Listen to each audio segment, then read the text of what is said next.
চণ্ডীগড় পঞ্চায়েতে একাধিক দুর্নীতির অভিযোগ তুলে বিক্ষোভ ও পঞ্চায়েত ঘেরাও করলেন এলাকাবাসী এবং বিরোধী দলের কর্মী সমর্থকেরা। গাছ বিক্রি থেকে শুরু করে আবাস যোজনায় টাকা নেওয়ার অভিযোগ, এমনকি আবাস প্রকল্পের উপযুক্ত উপভোক্তা বাছাইয়ের দায়িত্ব আশা কর্মী ও অঙ্গনওয়াড়ি কর্মীদের দেওয়া নিয়েও প্রশ্ন তুলেছেন বিক্ষোভকারীরা। আজ চণ্ডীগড় পঞ্চায়েত চত্বরে উত্তেজনা ছড়িয়ে পড়ে। বিক্ষোভকারীদের অভিযোগ, পঞ্চায়েত এলাকায় গাছ বিক্রির ক্ষেত্রে স্বচ্ছতা বজায় রাখা হয়নি এবং সেই প্রক্রিয়ায় দুর্নীতি হয়েছে। আবাস যোজনায় ঘর পাইয়ে দেওয়ার নাম করে উপভোক্তাদের কাছ থেকে 40,000 টাকা করে নেওয়ার অভিযোগও তোলেন আন্দোলনকারীরা। তাঁদের দাবি, এই অভিযোগের নিরপেক্ষ তদন্ত করে দোষীদের বিরুদ্ধে কঠোর ব্যবস্থা নিতে হবে। বিক্ষোভকারীদের আরও অভিযোগ, আবাস প্রকল্পের প্রকৃত উপভোক্তা নির্বাচন করার দায়িত্ব নিয়মবহির্ভূতভাবে আশা কর্মী ও অঙ্গনওয়াড়ি কর্মীদের উপর চাপিয়ে দেওয়া হয়েছে। এতে স্বচ্ছতা নিয়ে প্রশ্ন উঠেছে বলে দাবি তাদের। এই সমস্ত অভিযোগের প্রতিবাদে পঞ্চায়েত ঘেরাও করে বিক্ষোভ দেখান আন্দোলনকারীরা। ঘটনাস্থলে পরিস্থিতি নিয়ন্ত্রণে রাখতে মোতায়েন করা হয় পুলিশ। চণ্ডীগড় পঞ্চায়েতে দুর্নীতির একাধিক অভিযোগকে কেন্দ্র করে উত্তপ্ত হয়ে উঠেছে রাজনৈতিক পরিস্থিতি।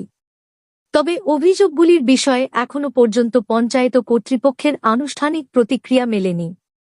অভিযোগের সত্যতা যাচাই এবং প্রশাসনের পরবর্তী পদক্ষেপের দিকেই এখন নজর সকলের।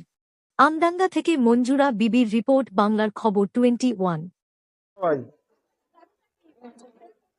পঞ্চায়েত ধরার একটা বড় ইস্যু হলো, কিছুদিন আগে একটা 2-3 দিন আগে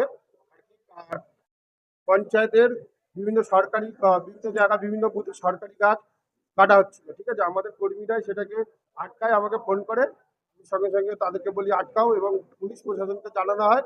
পুলিশ প্রশাসন থেকে সেই গাছগুলো কাটা বন্ধ করে রাখা হয়।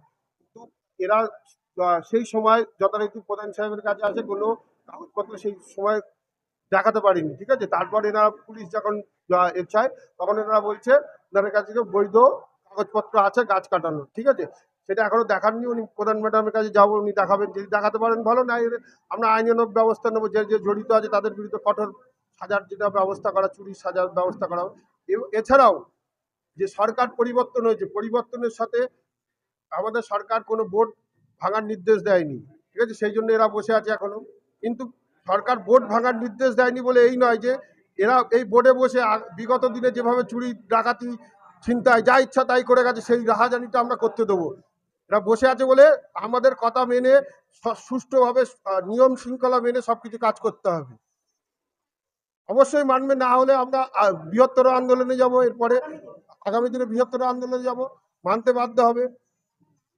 আমার নাম অজিতাভ মাইতি, আমডাঙ্গা মন্ডলায়নের সাধারণ সম্পাদক। আপনি দেখিয়েছেন, বলছি ম্যানুয়াল ভাবে আপনার তো গাছ বিক্রি করা এটা নিয়ে করছে, এটা আপনি কি বলবেন? গাছ বিক্রি যখন গাছ পড়ে আমি প্রথমে গুরুত্ব দিইনি।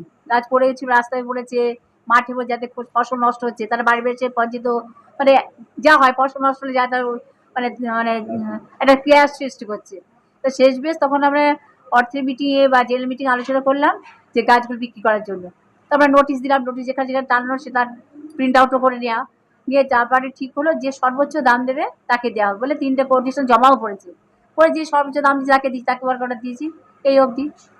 আর আপনার বিরুদ্ধে এরকম অভিযোগ আসছে যে এক একটা ঘর নাকি আবাসের না, ঘরের ব্যাপারে হ্যাঁ বলে আপনারা নাকি আপনার নেতৃত্বে বা আপনাদের এতে 40,000 টাকা করে একজনের কাছ থেকে নিয়ে তাদেরকে ঘর দেওয়া হয়। ঘরের ব্যাপারে এরকম অভিযোগ আসছে।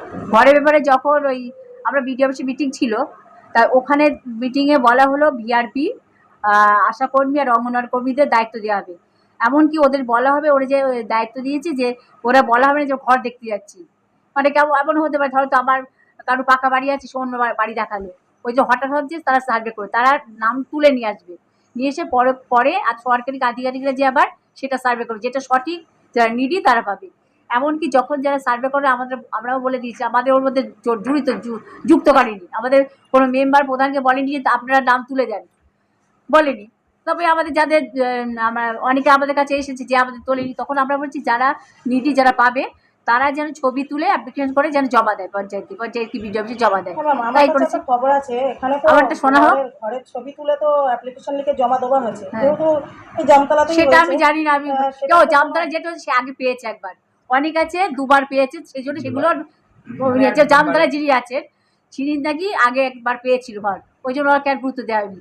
আর এমনকি মেম্বারদেরও বলা হয়েছে বা অন্যদেরও বলা হয়েছে যদি কোনো নিডি পার্সন থাকে অথবা দৃষ্টি তাদের এড়িয়ে গেছে, তারা যেন ছবি সহ অ্যাপ্লিকেশন করে জমা দেয়, এইটুকু। আপনার নাম? আমার নাম শম্পা ঘোষ। আমি ওখান থেকে আবার বাড়ি চলে অন্য জায়গায় চলে গেছি।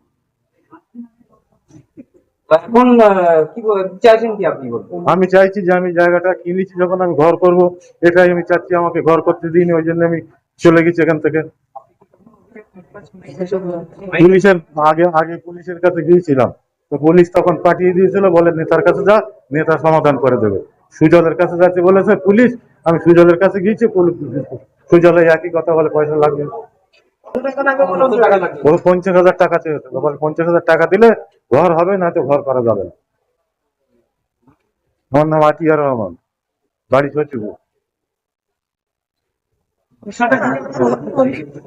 আমার অভিযোগটা আমি জমি কিনে ঘর করতে পারছি না, এটাই আমার অভিযোগ। ঘর না কিছু আসেনি।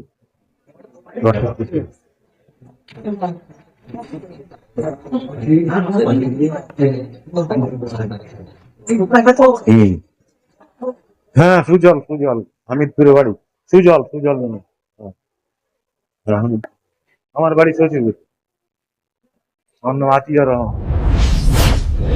আপনারা দেখছেন বাংলার খবর 21। খবরের সত্যতাই আমাদের লক্ষ্য।